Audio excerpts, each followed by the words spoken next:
Joan Quinn Profiles. As an editor for Andy Warhol's Interview, the Los Angeles Herald-Examiner, LA Style, and Detour magazines, Joan covered the social set, the Hollywood hotshots, the international art scene, the mysteries of food, the excitement of travel, and the fabulous world of fashion. Joan continues to find creative people on the cutting edge who make things happen.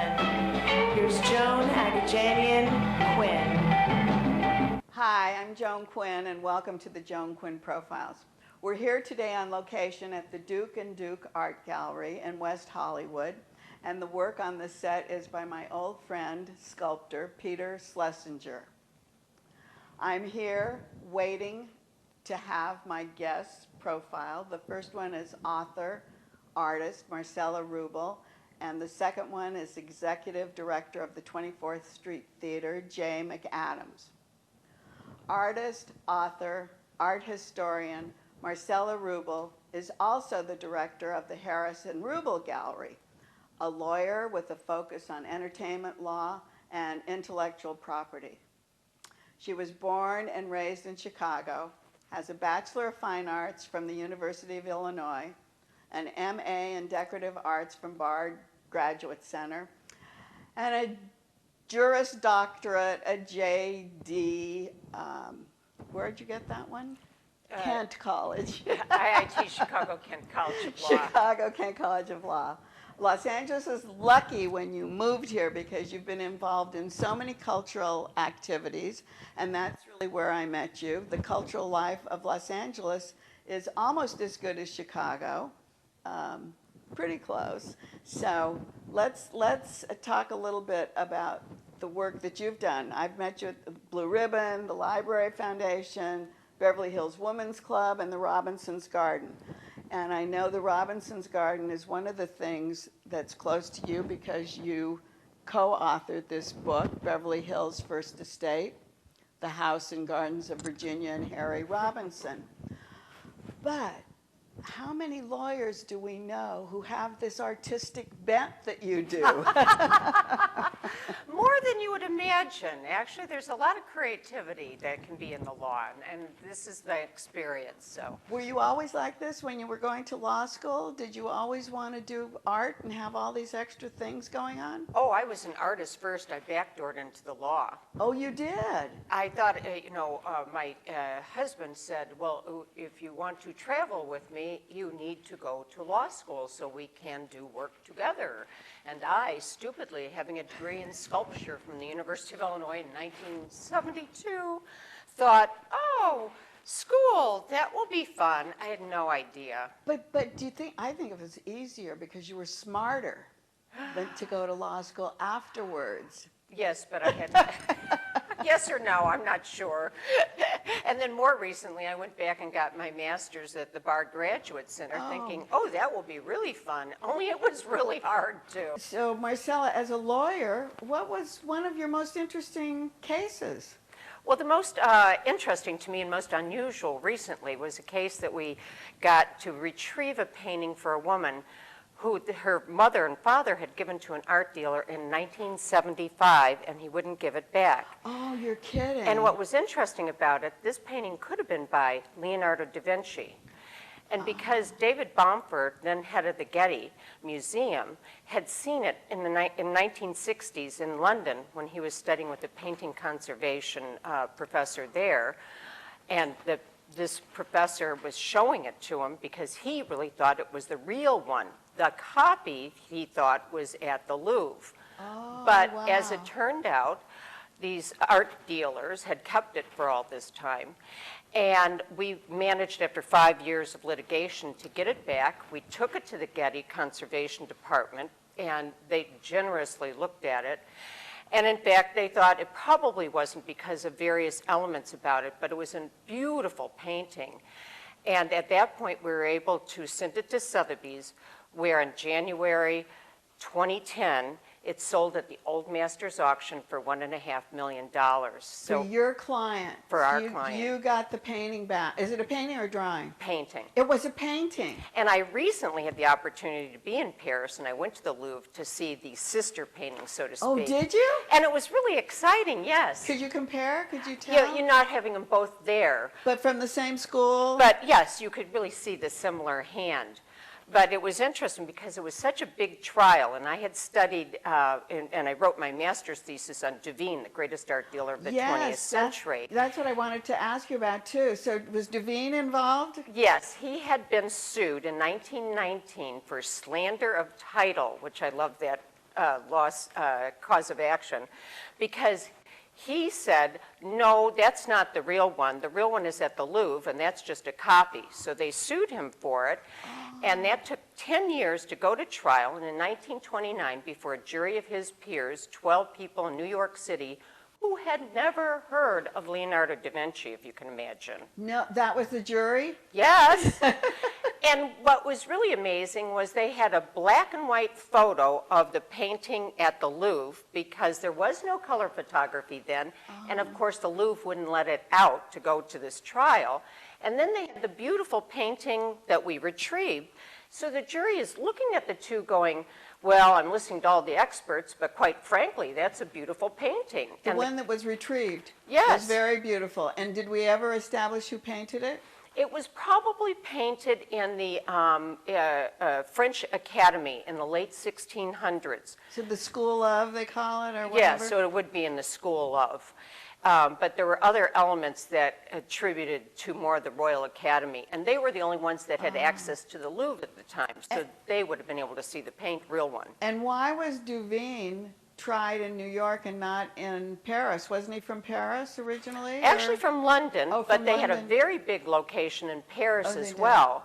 But in New York, he had a very big facility, and because he'd criticized it in New York, that so- gave him... I Now, see. more recently then, John Brewer, Professor Brewer from Caltech, wrote a book about it called The American Leonardo, and he was the person who actually called me up one day and said, Marcella, I just met Mrs. Hahn, and I told her that you'd probably take the case. And so that was great that you were a lawyer and you could take this case because you've done so many charitable things. Actually, it doesn't matter that you were doing it for money because it was a charitable case and having to do with art.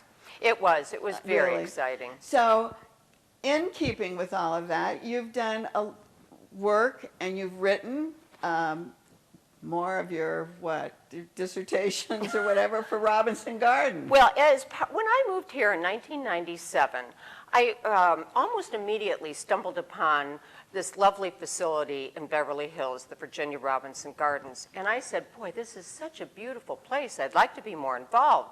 And at the time, they could have an evening gala and a garden tour, daytime garden tour for a large group of people every year, and that was their major fundraisers. That's when I belonged to it. And so I went, and I just fell in love with it, and then I got more involved. And then I had the opportunity to go to graduate school at the Bard Graduate Center in New York, and I started doing research on Virginia Robinson and Harry Robinson, and 10 years later, we finally did the book for the centennial. But why did you decide to do a book? Because you want to capture the history before you lose the history, and so many people were dying, and, you know. So where did the history come from? A lot of Interviews? research. A lot of research. Interviews, too? Interviews, a lot of research into the newspaper history, so you can search in what they call ProQuest. And I have a 60-page annotated section of all of the newspaper, little tiny blurbs of all the newspaper articles that this family and their parents were involved in. This book is so thorough, and there's a picture of her car in it.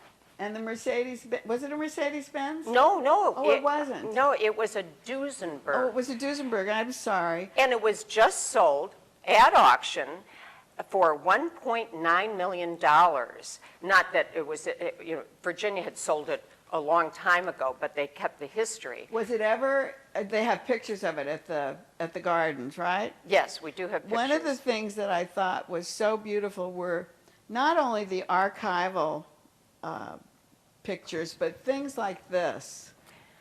And I have to say that is the total thanks to Tim Street Porter and his lovely wife, Annie Kelly, because they contributed. They came and they took those photographs and contributed them to the book. There's so many beautiful contemporary, along with the archival, that like this beautiful little respites in the garden. It's an amazing facility. It truly is one of the most important 20th century gardens in the United States. Well, the picture that I liked is on the back. And the other beautiful picture is on the front.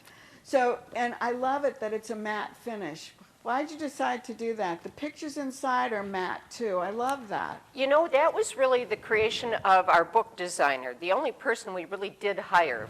Pretty much everything in that book was contributed. We even raised the money to do it. Yes, how did you raise the money? Well, you know, they kind of say, ask and they will come. And it was the centennial year, and I said, if we don't do it now, when would we do it? And so people were so generous, and it was really exciting because it got such a group involvement, and we expanded the group a lot just by, you know, trying to do this. But this particular person, Mick from PhD, who made the flat, who made the whole book, he had done Wendy Kaplan's exhibition catalog for California Design, Living in the Modern Way. That was the wonderful exhibition at LACMA this past year that's traveling all over the world now. And I thought that book was so beautiful, and I'd also gotten to know Mick through that, and so I, you know, said, oh, please, won't you help us? Yes. And he also generously contributed it, and that was his concept, that was his design, and I can't thank him enough for it. It's fantastic because it has such a nice feel to it. And to make money, you sell this? Yes, so we do sell it. Oh, yes.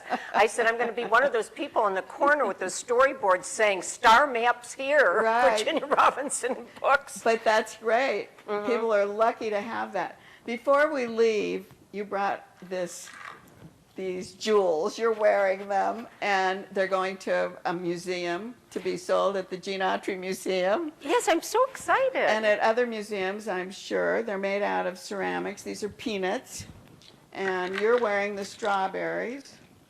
Tell us where this inspiration came from. Now, I actually have to say, that came from the 1970s, and I sold them all over the United States at that time, at Henri Bendel's, the 21 Collection, and all these other places when I was living in Chicago.